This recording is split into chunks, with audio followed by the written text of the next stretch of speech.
We awarded this honor after the editors and reporters of Crain's Detroit Business did a little internal balloting, and Keith Crain and I reviewed the results. And we're not PricewaterhouseCoopers, but we can say that it was a unanimous decision that Governor Snyder was our Newsmaker of the Year. So with that, I turn it over to the governor, and you may ask your questions at will. We've got a few minutes yet before we move into the VIP reception. Thank you. Well, thank you, Mary. And in that interest, I'll just open it up. I know Paul's got a question. I've never been to an event where Paul wouldn't have a question. Thanks, Governor. Can you talk about the situation with the Civil Service Commission and whether you think you're going to have a significant obstacle there to bringing it above your agenda? Yeah, the Civil Service Commission has taken a couple actions that I think I would view as challenging, and that's something that we're looking hard at. We'd like to have a good relation with the Civil Service Commission, so we're going to try to work with them constructively. But that's something, to the degree we have a difference, we will look at our options there in terms of going to the legislature to potentially ask them to review some of their decisions, which is the procedure outlined in the Constitution.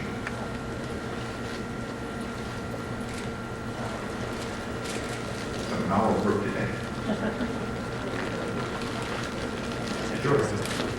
Governor, can you say a little something about the role that innovation is going to play in your reinvention plan? Sure, innovation is absolutely critical, and that's one of the things in a couple regards.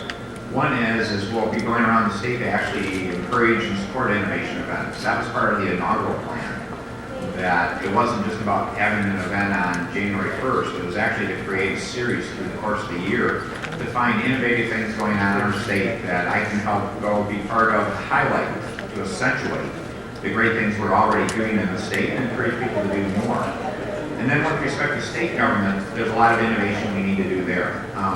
We have a very backward system, to be blunt, in terms of our information technology systems, our procurement processes, and just how we manage in our state government. We need to innovate there.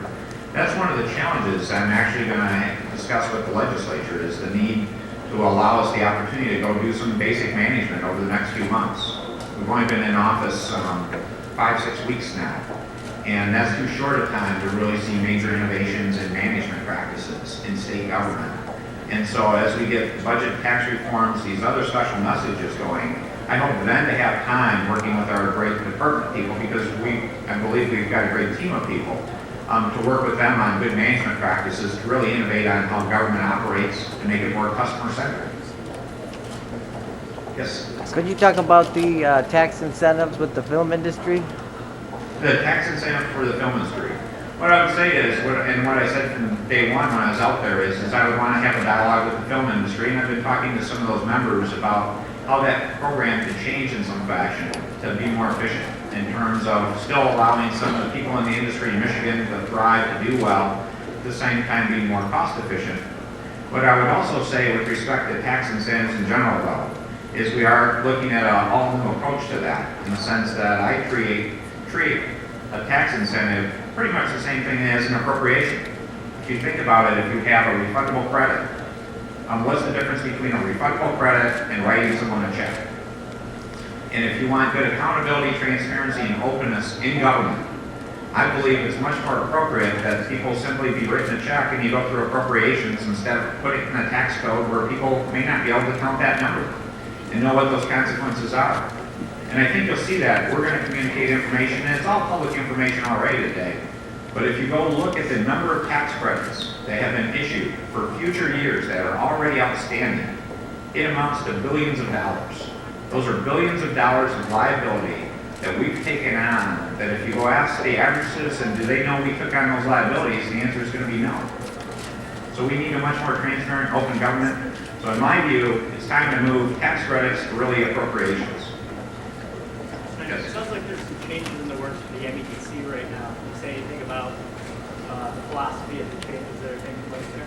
Well, yeah, the MEDC is a great organization, and I'm excited about their future. I think Mike Finney's an outstanding leader, and there are 2 or 3 things taking place there. One of which is to change the relationship on how we work with the local groups. I think we have some outstanding local economic development organizations around our state. And too often the MEDC sort of overlapped with it, as opposed to partnering with it. And I think you're going to find a much stronger partnership relationship, allowing the local people to be on the ground more with the MEDC as a supporting organization and clearinghouse coordination center. The second thing you're going to find is more emphasis in a relative sense on gardening versus hunting. That we're going to put more and more emphasis on helping people be innovative, creative with existing Michigan companies and new companies that are going to be creative in businesses, and move somewhat away from the idea of going after these big out-of-state deals with big incentive packages. Because I think we've got great talent here, and if you look at where most jobs are created, it's by people in your own backyard building small business. Oh. Governor, as you know, Lieutenant Governor Cowley described your budget and how much loss it makes. People are scared. Should they be? Is it going to be like the long-term landscape?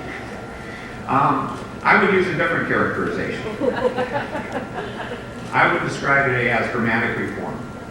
Because it will be dramatic reform. And it's going to be dramatic reform on the tax side and the budget side. And what do I mean by that? So I can put that in context for you. On the tax side, we have a tax code that was built for the past. It's got way too many challenges to it. It's not focused on job creation, and it needs to change. So my view is it's going to be refocused on job creation, and it's going to be focused on being simple, fair, and efficient. On the budget side, we've got a budget system that really doesn't work. Line item budgeting, short-term one-year budgeting are not good answers. I challenge anyone to stand up and say, our budget system is good today. It doesn't work. So let's get to value for money budgeting. Let's get to showing real results for real people using dashboard concepts, measurements, accountability, and saying we're going to be efficient about how we spend those dollars. And then we're going to do it in a multi-year format. Again, the legal budget will be 1 year, but this year alone, we're going to present a second year for a planning budget for 2013. And it's interesting. It really is true. As we went through and analyzed different programs, when you look at least 2 years, it changes your thought process about priorities and what you need to do. And I found it to be very helpful. My goal is to essentially get out, so we're looking at a 4 and 5 year forecast at some point of where we're going in the future. That's how you manage things appropriately.